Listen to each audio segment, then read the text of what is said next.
fala que o profissional ele tem que estar bem capacitado para aproveitar as melhores oportunidades. A gente está falando isso, né? Quem são esses profissionais? Né?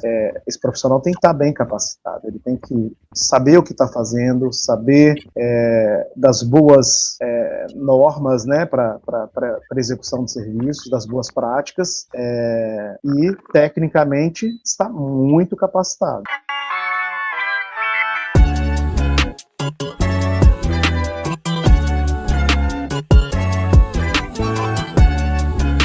Muito bem, já estamos aqui ao vivo. Seja muito bem-vindo a mais um episódio do Papo de Alto Nível. Se você está chegando aqui agora, se você não acompanhou ainda, você está dentro de um podcast de alto nível. Paulino Hollander e eu, a gente bolou esse Papo de Alto Nível. O objetivo desse podcast é justamente subir o sarrafo, subir a régua, trazer conteúdo de qualidade para que você, profissional da área da climatização, da refrigeração, possa evoluir. Paulinho, mais um episódio, vamos embora. Dessa vez, mais um convidado de alto nível, né? Isso aí, meu amigo. Tudo bom? Tudo em ordem? Acho que mais uma vez a gente continua subindo a régua. Trouxe um cara que eu conheço há alguns bons anos aí no mercado, já estive lá com ele pessoalmente. É um cara que conhece o setor automotivo, a gente não falou até agora de automotivo, né? Mas é um setor pujante, com muito crescimento, e todas as mudanças que eu acompanhei nos últimos 45 anos no ar-condicionado, o automotivo é pioneiro. É pioneiro por ter que ser pioneiro, e é pioneiro porque muitas empresas grandes elas têm que seguir a regra do jogo, não dá para empurrar com a barriga os problemas. E aí, o cara que nem o Tony, que você vai apresentar daqui a pouco, que está aí no setor, tem que se adequar rapidamente, adequar o setor, adequar os clientes, e ele vai falar um pouco sobre isso hoje aí. Muito bem, então nada mais justo do que a gente trazer esse amigo capixaba. Ele é diretor da MP Componente, ele atua no setor automotivo há 30 anos, então o cara sabe muito, tá? Ele atua no Espírito Santo, e a parte boa é que o Espírito Santo é um grande polo, talvez o mais importante polo de distribuição logística, de importação e distribuição logística do Brasil. Então esse cara tem esse grau de conhecimento muito elevado também. Nada mais justo que a gente colocar no ar aqui o nosso convidado. Tony, seja muito bem-vindo, meu amigo. Obrigado pela sua disponibilidade. Obrigado, Fábio. Obrigado, Paulinho. Espero que a gente consiga estar à altura da apresentação que vocês me deram aí hoje. Vai estar à altura sim, Tony. As suas credenciais e seu histórico falam por você, meu amigo. Obrigado pela sua disponibilidade. Obrigado, eu. Tony, eu já queria te fazer a primeira pergunta. Você atua há 30 anos. Então, eu posso dizer que você acompanhou a popularização do ar-condicionado nos automóveis. Eu acho que você, quando começou o ar-condicionado no automóvel, era artigo de luxo, e hoje é artigo elementar. O mercado cresceu muito, brutalmente, nesses 30 anos. Mas a pergunta, e os próximos anos? Você acredita que o mercado está saturado ou tem oportunidade de crescimento?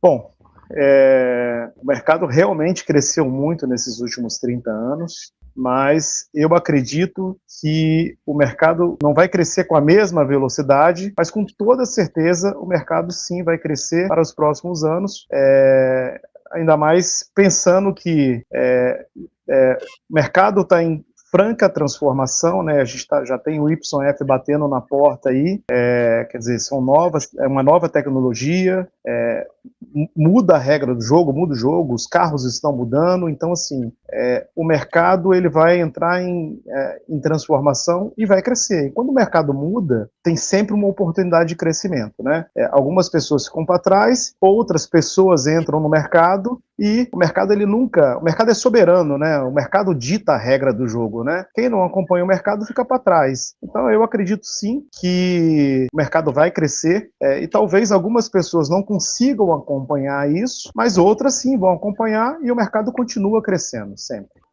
O mercado de refrigeração automotiva, ele atravessa alguma crise de mão de obra? Porque no mercado da climatização residencial e comercial, a gente está passando por uma crise de mão de obra terrível. As empresas querem contratar e não encontram mão de obra. Isso também acontece no setor automotivo, Tony? Eu acho que com o setor automotivo é muito mais grave do que a climatização e refrigeração, né? Porque o setor automotivo, para você inserir alguém no mercado e você considerar que aquele cara é um profissional, ele precisa pelo menos de 5, 6 anos de experiência para você poder contar com ele ali na sua equipe para ser um profissional razoável. E você pega hoje, cara, quando a gente fala em consumo de fluidos refrigerantes no Brasil, o maior consumidor de fluidos refrigerantes no Brasil já há muitos anos é o automotivo, né? O 64A é o fluido que mais se vende no Brasil. A gente estima aí, nossa última conta chegou a mais de 1.000 toneladas mês, né? Divide isso aí por 13,6 descartáveis, é muito cilindro, né, Tony? E aí você pega isso, eu diria que 60% a quase 70% está ligado ao automotivo. Quer dizer, um grande usuário de fluido, é um setor que foi se adequando de 1995, desde a época do CFC, né, quando virou a chavinha do R12, automaticamente eles mudaram para 64A, teve que se adequar ao setor.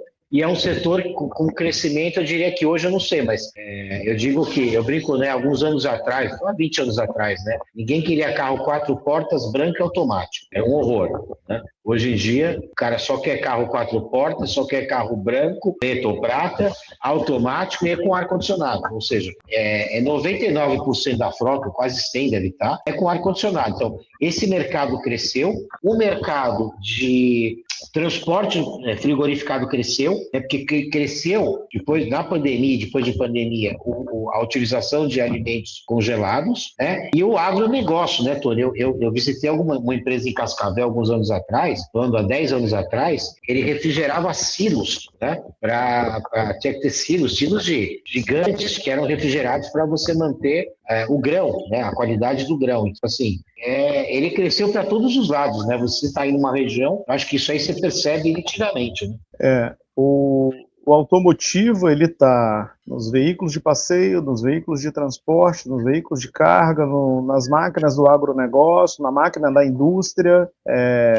Ele está, eu costumo dizer, aonde tiver um equipamento de estrada ou fora de estrada, o sistema de ar-condicionado do veículo lá vai estar presente. E digo mais, assim, ônibus, ônibus, hoje existe leis. Avião está nessa área de vocês? Avião, helicóptero, enfim, é uma área enorme, sabe? Então, assim, quando a gente fala que o profissional ele tem que estar bem capacitado para aproveitar as melhores oportunidades, a gente está falando nisso, né? Quem é um profissional que vai mexer num helicóptero, quem é um profissional que vai mexer num avião, quem são esses profissionais? Né? Esse profissional tem que estar bem capacitado, ele tem que saber o que está fazendo, saber das boas normas, né, para execução de serviços, das boas práticas, e tecnicamente está muito capacitado.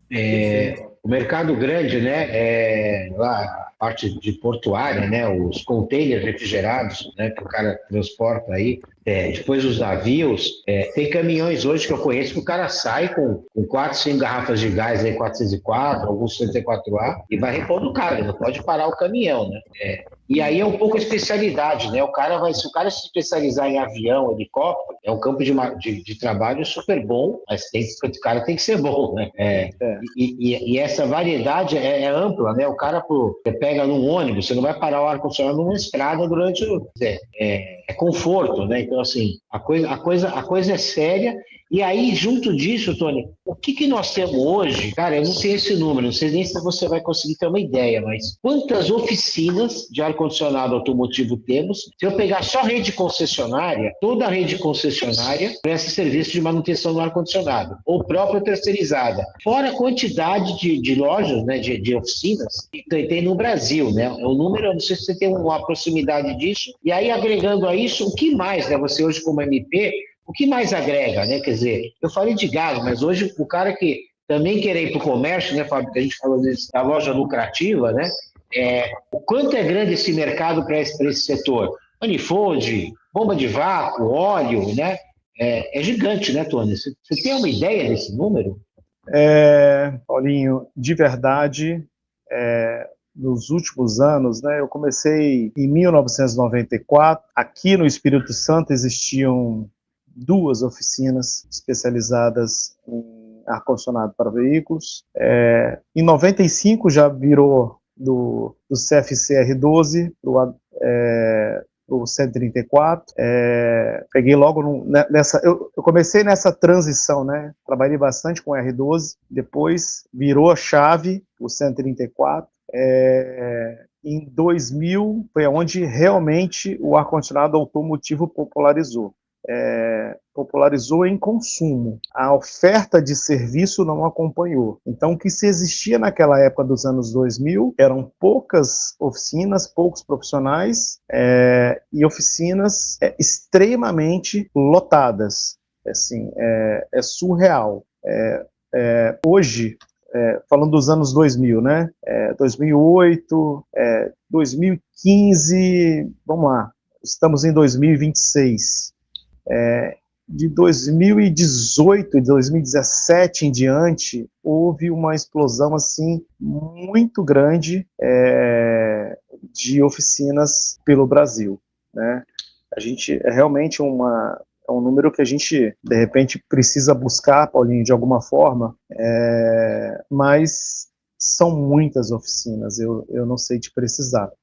Eu consigo te falar que aqui no Espírito Santo, né, porque eu tenho conhecimento de causa, hoje a gente tem cerca de 500 oficinas especializadas. Uau, ou seja, pera lá. Então, no Espírito Santo, você, quando começou, eram 2, hoje são 500.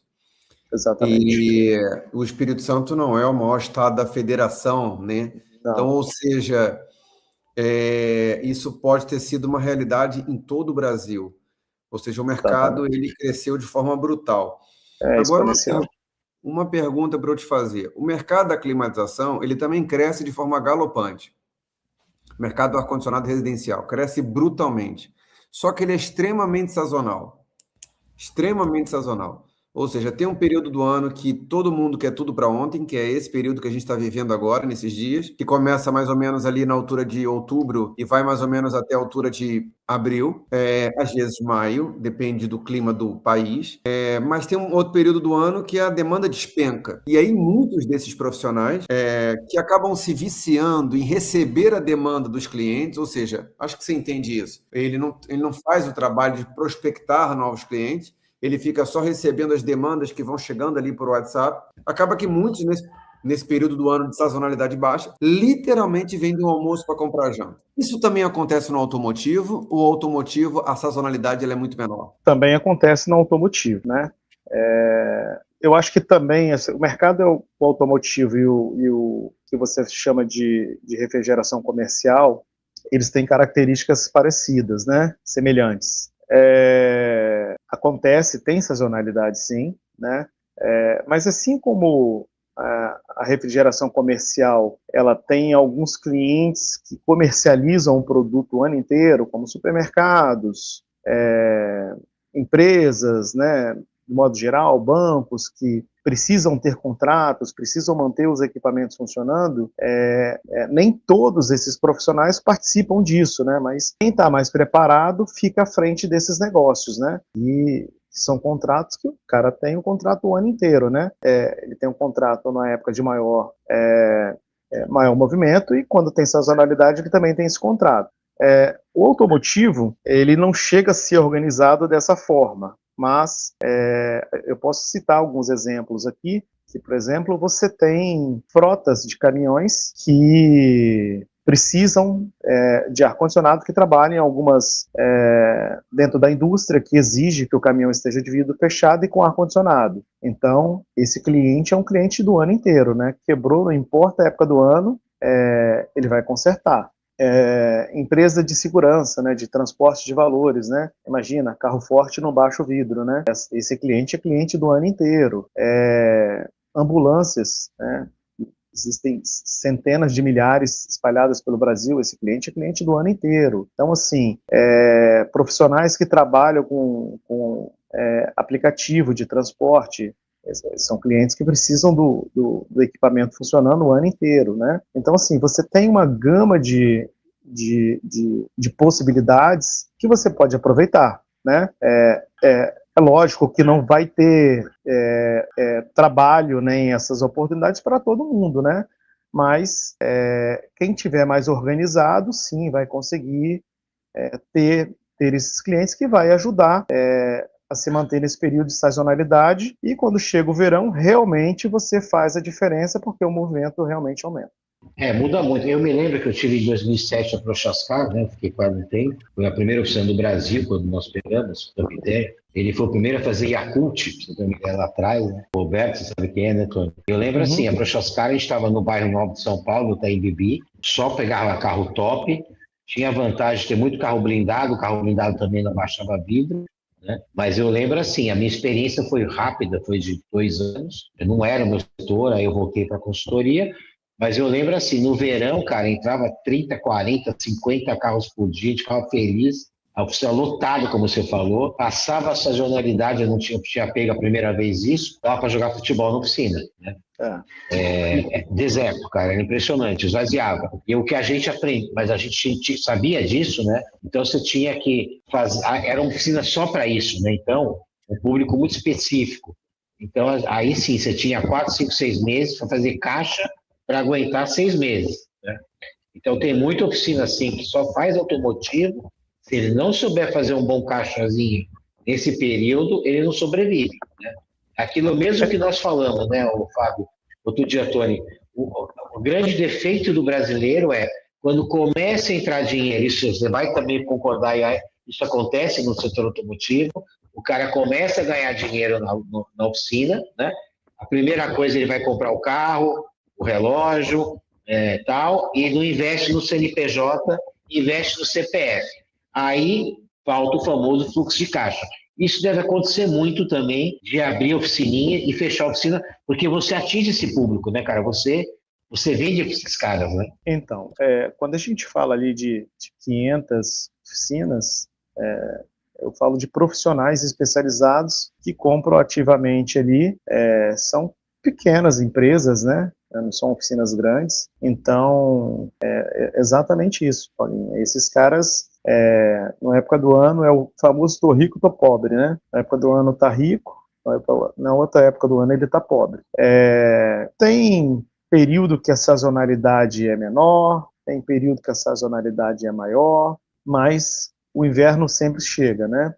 Eu acredito cada região do Brasil tem uma característica, né? Você pega o São Paulo, né?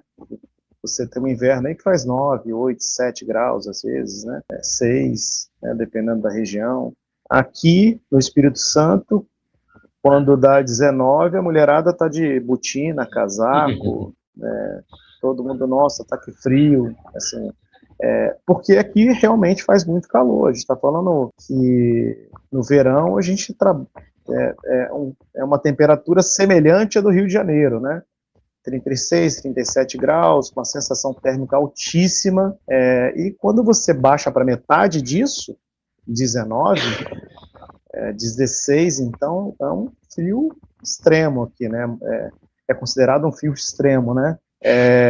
Mas existem regiões do Brasil, e eu falo porque a gente tem muitos colegas em todas as regiões do Brasil, que eles sentem menos isso, né? Então, você tem regiões que o verão, eles chamam lá que o verão é invertido, né? O verão não é igual ao nosso, né?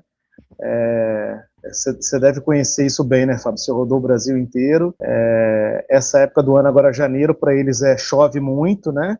Não faz calor, mas chove bastante. E eles acabam sofrendo ali não sofre tanto quanto a região sudeste, mas diminui a venda, mas não cai tanto quanto cai aqui na região sudeste e sul, né? Então, na região sudeste você tem um cenário, né, dependendo ali, São Paulo, Minas, Espírito Santo, Rio de Janeiro, você tem vamos falar, Espírito Santo e Rio de Janeiro cai um pouco menos, São Paulo cai bastante, Minas também cai bastante, e aí quando você vai já para o Nordeste cai um pouco menos, então assim, no Sul, assim, despenca, né, cai muito, quase zero, então assim, fica vendendo ali peças para fazer reparo em ar quente automotivo, mas a sazonalidade ela existe aí, está presente no Brasil inteiro, em algumas regiões mais e outras menos. Ô, Tony, tem um perfil da minha audiência que ele não é prestador de... Ou melhor, ele já não é mais prestador de serviço ou a prestação de serviço não é a sua principal fonte de renda. Muitos são pequenos lojistas ou até médios lojistas. Eles um dia prestaram serviço, começaram a caminhar para prestar serviço e ter loja, e caminharam para manter-se só em loja e abriram mão de ter equipe própria para execução de serviços, fazem até parcerias com os serviços. E vira e mexe, os meus alunos e seguidores me perguntam sobre refrigeração automotiva. Eles me trazem dúvidas e perguntas sobre refrigeração automotiva. E aí agora eu quero transmitir a principal pergunta. É um bom negócio para quem tem uma pequena ou média loja que vende peça, insumo, ferramenta e material de ar-condicionado residencial e ar-condicionado comercial? Ele começar a revender também peças para sistemas de automotivo, refrigeração automotiva? É um bom negócio, mas ele precisa saber, isso vai depender da região que ele está. Né? Vamos pensar que o Paulinho tem a Friga, e se ele começar a colocar automotivo na peça, na prateleira dele, né, ele vai precisar de um profissional especializado para vender, ele vai precisar de um estoque e do preço, né, alinhado com o preço do mercado. Então, assim, ele cria uma empresa dentro de outra empresa, né? Então, assim, não é só colocar o estoque, é saber o que vende, o que é curva A, o que é curva BC, você vai precisar de um profissional especializado. Eu acho que são mundos muito diferentes, sabe? Acho que não é impossível fazer, né? Dá para fazer, mas... eu conheço algumas pessoas que já tentaram fazer e recuaram. É difícil, cara, porque assim, a Friga é um exemplo. Eu não vou para automotivo de jeito nenhum. Meu foco sempre foi comercial, acabou. Mesmo porque a questão o pessoal acha que a pequena loja, Fábio, ele pode agregar, talvez, para chegar numa concessionária da região dele, uma oficina próximo da onde ele passa lá com o carro e vê, pô, aqui está o ar-condicionado, da carga. Talvez essa loja que hoje você está falando do teu perfil do teu pessoal, ele possa vender um gás 64A, óleo de bomba de vaca, uma mangueira, mas é muito pouco, né? Pode agregar alguma coisinha, mas longe do que por exemplo, uma MP ou outras empresas grandes. Aí tem empresas gigantes, né, Tony? Que o volume de itens é que nem a gente. Estou falando de 2, 3 mil itens a mais. E aí a dificuldade também é o volume de marcas de carro e tipo de carro, né? É muita coisa. O cara realmente tem que... É que nem uma autopeça quase, né? Você tem que ter esse conhecimento. Agora, o cara que quer entrar um pouco nesse sentido, eu acho que o melhor caminho é um pouquinho do gás, que é um produto que sai muito, né? Uma ferramenta. Toda hora, né? Uma ferramenta, né? É mais isso aí, quer dizer, é um setor diferente. Agora, o setor automotivo também tem, por exemplo, aqui em São Paulo nós temos uma coisa muito gozada. É segurança, acho que muito se usa ainda a conceito de segurança, não tem jeito, né? E o pessoal precisa aprender, cara. Eu vejo que o pessoal está começando a entender o conforto, como existe o conforto do ar-condicionado, né? A outra coisa que precisa quebrar o paradigma muito, que é um problema sério com o Uber, cara, é que o cara do Uber desliga o ar-condicionado porque acha que gasta gasolina. Ou o cara pega uma estrada e abre os vidros achando que vai economizar gasolina não ligando o ar-condicionado, né? A outra prática ruim que nem nós temos no ar-condicionado doméstico é que o cara, pelo menos, né, Tony, você me corrige, uma vez por semana, deve ligar o ar-condicionado dele, circular 10, 15 minutos, para não secar o ringue, o óleo precisa se misturar com gás e lubrificar o sistema. Então os caras desligam todo o aparelho, lá depois de meses vão ligar e tem problema, né? Então essa prática também é mal orientada muitas vezes pelo setor, né? E aí eu acho que falta também esse ensinamento, esses pulinhos do gato que muitas vezes o pessoal não desconhece, né, cara? Mas Uber é um absurdo a gente chegar em Uber e ele tá desligado porque ele ia falar que gasta gasolina. Não gasta, né, Tony? Então, Paulinho, assim, acho que principalmente quando você fala de estrada, né? Só o arrasto que o carro sofre com os vidros abertos consome muito mais do que o compressor ligado, né? E talvez ali no trânsito, na cidade, tem um consumo um pouco a mais, entre 5% e 10%, mas nada que justifique a questão da segurança, né? Você tem 2 carros ali, um com vidro aberto, outro com vidro fechado, com toda certeza, o que está com vidro fechado, ele vai ser mais seguro, né? O bandido, ele com toda certeza vai escolher um alvo mais fácil. Então, assim, mas eu acho que essa prática que a gente vê com os carros de aplicativo de eles não ligarem o ar-condicionado, um pouco está ligado à questão do consumo de combustível, né, porque eles se preocupam em economizar cada centavinho ali. Uma outra questão está ligada, que se criou uma lenda lá na pandemia que ficar no mesmo ambiente ali com o ar-condicionado ligado, você podia espalhar a questão do vírus, né? E isso foi provado que ar-condicionado, se bem cuidado, né, não faz mal, muito pelo contrário, é muito melhor você estar com o vidro fechado ali, no ambiente controlado, do que estar com o vidro aberto. Sim, Outro dia esses o Leonardo mitos Cosar acabam... esteve conosco, né, Fábio? Você lembra que ele comentou que alguns fabricantes já estão com filtro EPA, né? Acho que né? E o erro também, né? Essa história de você também trabalhar com circulação fechada da cabine, e o que ele falou, a medição de CO2 de você abrir a cada tempo, principalmente em estrada, viagens longas, porque realmente você pode ter sonolência. Então, abrir um pouquinho o vidro, fazer essa troca de ar, mas você pega um avião, 99,9%, o ar é mais purificado lá dentro que lá fora, né?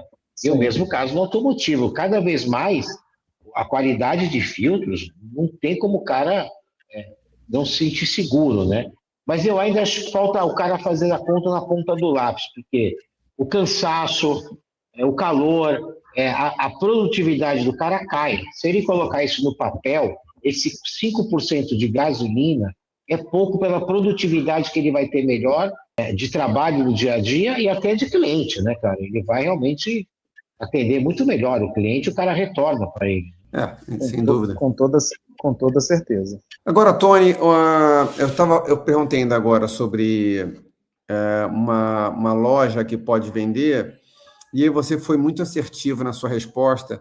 Você falou, vai depender da região e, naturalmente, se a pessoa ela tem algum grau de conhecimento ali para poder entender o que gira mais, ou seja... E é exatamente isso que eu estimulo a minha audiência, que antes de você começar um negócio qualquer, seja de prestação de serviço ou para vender peça, insumo, ferramenta, material, você domine ali um pouco da gestão da coisa. O que a gente vê acontecendo no Brasil demais, você deve ver isso também muito, Tony, é um bom técnico, uma pessoa que tem habilidade técnica para fazer uma instalação, um conserto, um reparo, uma manutenção. Ele ali se empolga em querer montar o próprio negócio porque ele acredita que aquele domínio técnico dele será suficiente para que a sua oficina ou a sua empresa ela decole. Só que ele se dá conta de que o conhecimento técnico dele é apenas um elemento de uma série de outros elementos que ele precisa ter para ter uma oficina lotada, para ter uma oficina lucrativa, para que ele possa ter um bom giro. E você somou muito bem falando isso. Então, ou seja, dá para o cara ganhar dinheiro desde que, no fundo, desde que ele tenha mínimo conhecimento, mínimo conhecimento do setor e o mínimo conhecimento de gestão. E você falou bem, de repente, com fluido refrigerante, com algumas ferramentas, ele pode começar. E eu acredito que tem que ser por aí. Ninguém deve começar num outro setor que não conhece, mergulhando de cabeça. Essa coisa de começar no peito e na raça, vai dar certo, se Deus quiser, vai dar certo. Isso só acontece no Brasil. O cara acredita que vai pegar o dinheiro dele ali, que ele juntou suado na vida dele, seus 20, 30, 40 mil reais, vai montar um negócio no peito e na raça e vai dar certo. Só porque ele tem ali um grau de conhecimento técnico, ele acredita que vai chover cliente porque ele tem conhecimento técnico. E não é o que acontece. Não é. É frustrante na prática não é. É frustrante ver bons técnicos, seja no setor automotivo ou no setor do ar-condicionado residencial. É frustrante ver bons técnicos verem os seus sonhos de empreender destroçados, porque no fundo, eles quiseram começar no peito e na raça. Ou seja, achando que tudo vai dar certo. Quando você vai começar um negócio, você tem que avaliar, pera lá, tudo que pode dar certo e tudo que pode dar errado. Você viu isso acontecendo muito, Tony, no automotivo? Acontece muito, né? Acontece demais. Acontece com muita frequência, né? Presenciei muitas empresas que atuavam, empresas inclusive nacionais, entendeu? E atuavam no segmento automotivo já, né? Não vou falar nem de refrigeração comercial. Já vi refrigeração comercial também, mas já vi empresas que atuavam no segmento automotivo, com peças mecânicas e com outros componentes, e que tentaram entrar no setor automotivo e tiveram que declinar porque não aconteceu. E gente experiente, né? E também já vi gente muito experiente, assim, que, né, falando de cara nacional, sabe? Mas o que eu percebo que essas pessoas que tentaram, assim, né, eles rapidamente entenderam que aquilo dali não era tão simples assim e declinaram, né? Já vi gente na área de refrigeração comercial insistindo e levar mais tempo, porque o cara não, eu conheço o mercado, né? Eu conheço refrigeração, então assim, o cara leva um pouco mais de tempo porque ele acha que tem algum tipo de conhecimento técnico. E também já vi o cara que era do mercado, né, tentar e conseguir montar um negócio bem sucedido. Também já vi gente com bastante experiência técnica e não conseguir dar sequência ao negócio, né, porque faltou a gestão, de fato. Outra coisa, cara, é o seguinte, mesmo quem está na manutenção e queira ir para o automotivo, também muda bastante coisa, ferramental, os equipamentos não são baratos, né? Hoje o cara, também a carga é por massa, você tem que ter equipamento para identificar defeito do ar-condicionado, é cada vez mais eletrônico, não muda. Então isso é uma outra coisa que mudou nesse setor faz tempo, né? A questão de você precisar de equipamentos que identifiquem o problema, não é lá na chave de fenda, uma chave de fenda e um alicate que você vai resolver, né? Não é só um manifold que você vai dar carga, esquece, não vai mexer no carro, você vai abrir o capô e ficar olhando. Outra coisa mudando completamente, agora é a tecnologia, né? Nós estamos falando hoje, como é que você está enxergando os carros híbridos, os carros elétricos e logo mais o fluido refrigerante com A2L no setor automotivo. Ainda temos 104A, mas a previsão da Anfávia seria a partir de 2029, 2030, começar a mudar umas linhas, né? Principalmente carro mais de luxo, para ir para 1, 2, 3, 4 do YF, provavelmente, mas é um mercado que vai ficar inflamável, né? Também com flamabilidade. E a outra coisa mais séria, né, Tony, é que um carro híbrido ou um carro 100% elétrico, se o cara não souber mexer no ar-condicionado, ele toma um choque e morre, né? Ou, se ele fizer errado, ele acaba com a bateria, que é o preço do carro, né? Então, essa tecnologia, como é que o mercado está se adequando? É uma mudança forte nesse setor. Então, Paulinho, lamentavelmente, o mercado, eu estou falando desde concessionária até oficina que eu conheço que tem 20 anos, que não sabe da mudança ainda, né? Não sabe o que está acontecendo, que as pessoas não se atualizam, não procuram estudar a respeito. Lamentavelmente, a gente já começa a acompanhar algumas coisas no mercado que que não são boas práticas, né? Então, já vi concessionária colocar. Oi, desculpa, vocês estão me ouvindo? Já vi Estamos, concessionária. imagem. Já vi concessionária colocando 134 no lugar de 1, 2, 3, 4 YF. Tem de tudo, né? Mas o que eu acho, Paulinho, é que o mercado é soberano, o mercado se ajusta, né? Porque o que eu vejo, assim, a tecnologia, ela evoluiu muito, muito, muito, muito, muito, assim, do pessoal, às vezes, abrir um capô de um carro elétrico e se assustar, né? Então, assim, quem quiser continuar no mercado, quando eu falo que o mercado vai crescer, ele vai crescer nas novas tecnologias que já estão aqui, já estão no Brasil, né? O fluido 1, 2, 3, 4 YF já é uma realidade no Brasil, no automotivo, já há muitos anos. Para você ter noção, eu falo para falar aqui da minha experiência com 234 YF. Eu comprei uma estação de trabalho que a gente chama de recolhedora, né, recicladora, né, que é a máquina inteira, em 2020, na pandemia. Eu comprei uma máquina para 1, 2, 3, 4 YF. Ela ficou 2020 guardada, 2021 guardada, 2022 guardada. Em 2023 eu usei ela pela primeira vez. Em 2024, 2023 eu acho que eu usei 2 vezes. Em 2024 eu usei umas 6 ou 7 vezes. Em 2025, em 2025, eu usei talvez mais de 30 vezes essa máquina. Muito, porque é uma tecnologia nova. Quando o mercado vai precisar, ninguém tem, só uma pessoa tem, você acaba absorvendo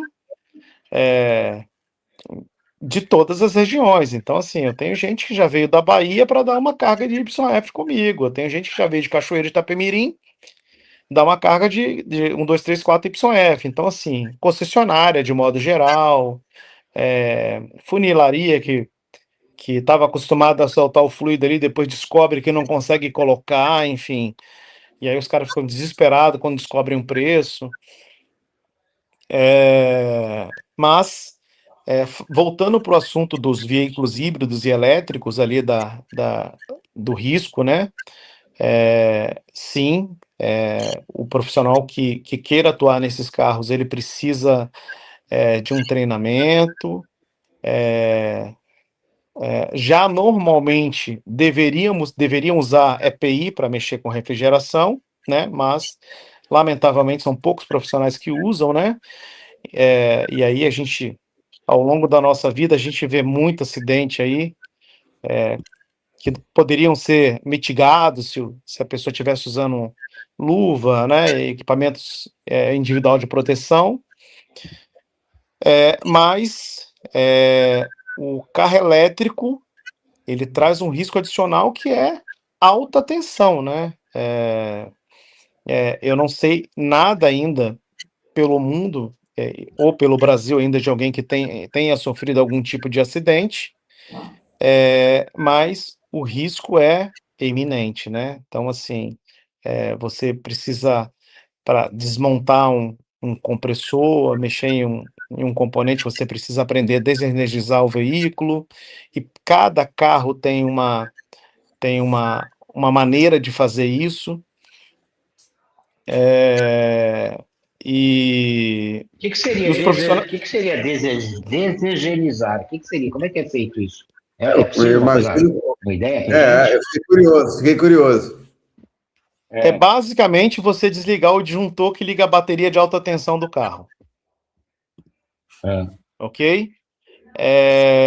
Mas vamos pensar no seguinte, né? Quando você vai lá e desliga o disjuntor geral da sua casa e você vai trocar uma tomada, fazer alguma coisa, vamos dizer que é um risco controlado, né? Que você desligou o disjuntor geral, você meio que confia naquilo, né? No caso do veículo elétrico, literalmente quando você faz esse procedimento, ele pode ser feito de 2 formas, né? Talvez até de 3. A primeira é via scanner, né? Você desliga a contactora via scanner dos carros, alguns carros, né? Eles fazem isso de forma redundante, eles desligam, né, a contactora via scanner, e você tem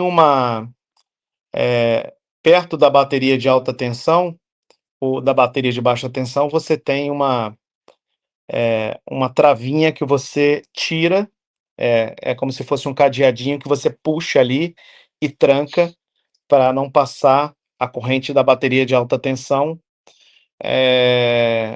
pro veículo, né? Então, o profissional precisa fazer isso, e precisa de ter equipamento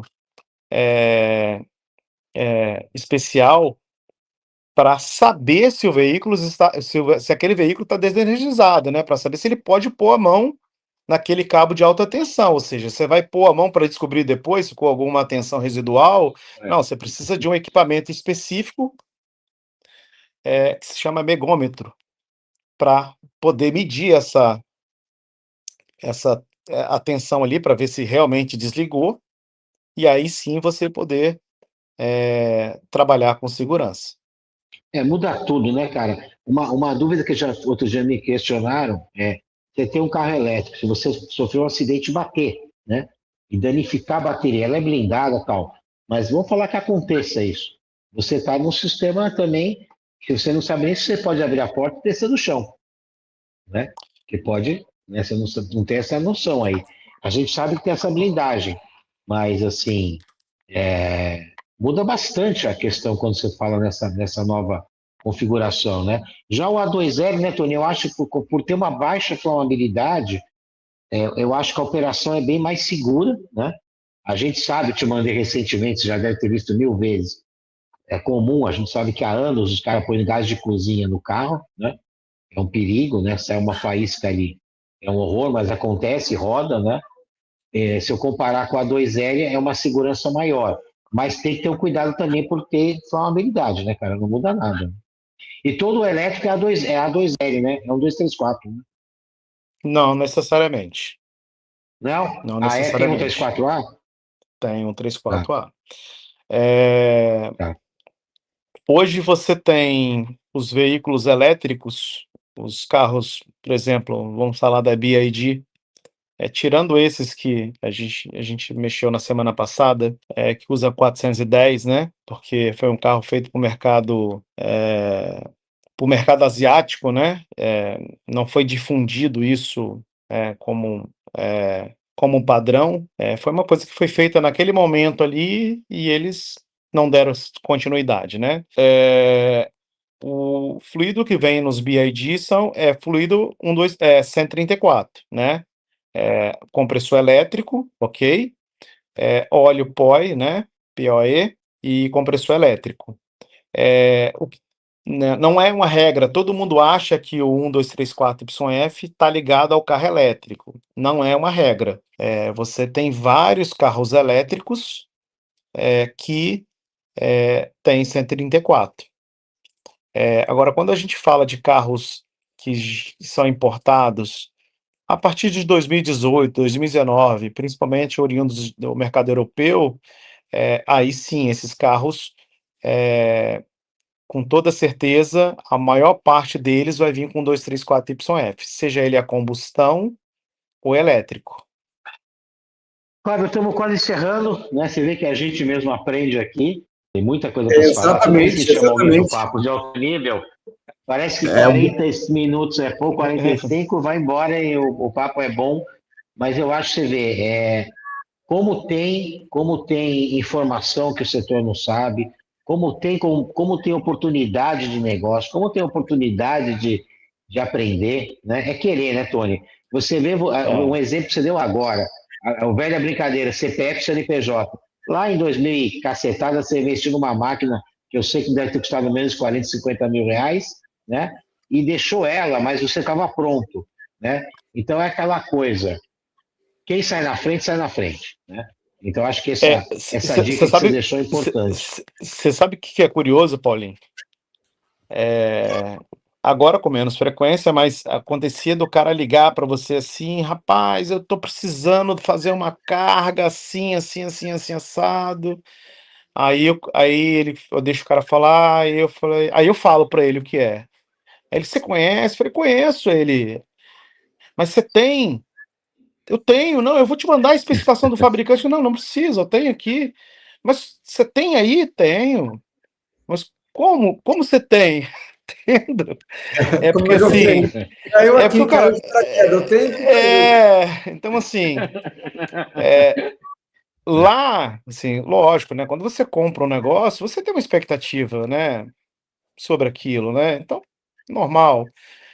Mas depois que você vê a coisa acontecendo, né, e você fala, nossa, às vezes o pioneirismo, ele faz a diferença, né? Ele faz você ficar é, melhor. Então, assim, eu tenho alguns clientes é, no estado, no interior, principalmente em Linhares, né? Essa história é muito engraçada porque é, é, o mercado inteiro, né? A gente tem alguns especialistas que eles parece que falam 24 horas do setor, sabe? Então eles tudo, né? Outro dia ele me ligou, tava com esses BID lá. Aí ele me ligou para falar um negócio. Eu falei: Ó, se você tiver uma coisa mais importante que eu tenho aqui. Aí ele falou: O que que você tem aí? Aí eu falei: Como assim, cara? Aí eu mandei uma foto da etiqueta para ele: Meu Deus do céu, cara, eu sei que ele desligou o telefone e não falou o que ele queria falar. Daqui a pouco ele ligou de novo. Ah, esqueci de te falar. Esse cara tem uma história engraçada. Ele é de Linhares, que apareceu uma Dodge Ram lá na oficina dele para dar uma carga de YF, né? E ele não tinha o ferramental. Aí eu falei assim, cara. Aí ele falou, cara, tô com um carro aqui, o cara deixou o carro para dar uma carga, o pessoal pegou aqui. Eu falei, cara, pega o serviço aí, eu te empresto as ferramentas. Aí, cara, Linhares, o Fábio sabe, Linhares fica de Vitória a 130 km. Ele falou, mas você me empresta as ferramentas? Eu te empresto a ferramenta, te empresto o gás, pesa lá e vê quanto tu vai gastar, a gente faz umas contas, a gente acerta. Aí dei um norte para ele quanto ele deveria cobrar do cliente. E aí ele veio de Linhares até aqui. Olha, ele veio de Linhares até aqui, pegou as ferramentas, levou para Linhares, fez a carga e, depois ele me relatou assim, cara, eu fiquei tão emocionado dando essa carga de gás, nossa, sabe? Eu falei, como assim, cara? Ele falou, não, cara, você não tem noção. Aí fez um vídeo de agradecimento, postou, foi super bacana, assim. Então, assim, ao mesmo tempo, na contramão de você ver que tem muitos profissionais que estão zero antenados, você tem uma turma aí que está bem antenada, que está muito ansioso para essa coisa começar a acontecer, sabe? Para a tecnologia vir, porque eles estão preparados, são pessoas que são. Hoje eu costumo falar que no Brasil inteiro, por onde você andar, vão ter muitos profissionais preparados, principalmente no setor automotivo. Eu posso te dizer com propriedade que você será bem atendido no Brasil inteiro por bons profissionais, né? Falta muito ainda? Falta. Mas o Brasil inteiro, hoje na Bahia, né, a Bahia era péssimo de serviço, tá? Hoje na Bahia você tem profissionais excelentes, no Nordeste você tem ótimos profissionais, sabe? Você consegue ver uma turma muito boa, né? E eu acho que no momento, Paulinho, a maior oportunidade é para treinamento, viu? Quem trabalha com curso, com treinamento, que olhar para esse mercado vai conseguir dar muito treinamento, vai conseguir fazer muita Fica a turma. dica aí, Fábio. Fica a dica. Quem trabalha com treinamento é um ótimo negócio. Vou te falar uma coisa: nem as concessionárias têm essa noção, sabe? Vira e mexe, eu recebo telefone de uma concessionária que os caras. Outro dia estava lá com um veículo 134, era um veículo elétrico, até da Fiat, não me lembro, não me recordo, até um lançamento da Fiat. Eles estavam com o veículo 134, eles tinham as duas máquinas, a máquina de 134, a máquina de 1234 YF. E aí eles achavam porque o veículo era elétrico, deveria ser a outra máquina. Só que os engates, as ferramentas de conexão são diferentes. E aí tá o mecânico lá tentando colocar o engate do 1234YF no 134.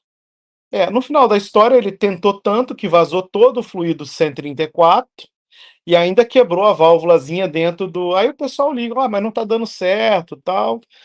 Aí, você pode vir aqui? Eu falei, dei um pulo lá, aí eu olhei pro carro assim, falei, gente, mas o carro é 134, mas o carro não é elétrico? Eu falei, mas o que tem a ver, gente? Ele é elétrico com 134, mas o elétrico não é o gás diferente, né? 1, 2, 3, 4, eles chamam de gás diferente, né? Não, 1, 2, 3, 4, YF, não é regra. Eu falei, olha, você tentou colocar, aí quando se deu conta, puxou outra máquina, só que aí o que acontece? Quando esse carro, ele usa 134 e é o que a gente chama de híbrido, né? Ele pode ser elétrico, um veículo 100% elétrico. Por que que eu vou explicar por que que a gente considera híbrido? Porque é o mesmo padrão do carro híbrido. O carro híbrido tem um compressor elétrico e usa óleo POI, ok? É um óleo próprio para o compressor elétrico. Porque se você colocar um óleo PAG no compressor elétrico, ele vai conduzir a eletricidade e vai queimar o compressor internamente. Então, se você usa uma ferramenta num veículo a combustão, num veículo que é um compressor normal, se você coloca aquela ferramenta que está contaminada com óleo PAG, você corre o risco de queimar o compressor do carro elétrico. Então, quando a gente considera que um veículo ele é um veículo elétrico ou híbrido, é porque ele tem compressor elétrico. Ou seja, se ele tem compressor elétrico, a gente considera que esse veículo é um veículo híbrido, né? Por quê? Ele usa um óleo diferente do PAG. Então, você precisa ter uma máquina, uma estação de trabalho, que seja uma estação de trabalho que faça também veículos híbridos, né? Você tem uma máquina lá que você escolhe a função, padrão ou híbrido. Se for híbrido ou padrão, se você usar uma ou outra, a própria máquina faz uma autolimpeza, né? Uma autolimpeza De- e faz um Aham. flush nas mangueiras, limpa para você poder usar essa máquina, esse equipamento no veículo que usa o óleo POI. Tá. Então, Cara, para basicamente é encerrar, cara, pra isso. você ter uma ideia, lá em 96, eu trabalhava numa empresa que fez refrigerantes. Eu fui dar o primeiro treinamento que fosse na Geme Gigante, cara. Eu tenho uns 20 técnicos. Eu nunca vi cara correr tanto. Quando eu fui dar a carga 104A, os caras achavam que era explosivo, né? Saíram correndo que nem louco da oficina. Então você vê a falta de informação, né, cara? Você vê eu mesmo que estou no mercado, estou com a cabeça que carro elétrico é um 234Y. Então você vê, tem que se formar, tem que fazer. Tony, te agradeço. Fábio, tá nas tuas mãos. Mais alguma coisa que você é o mestre aí de fechamento.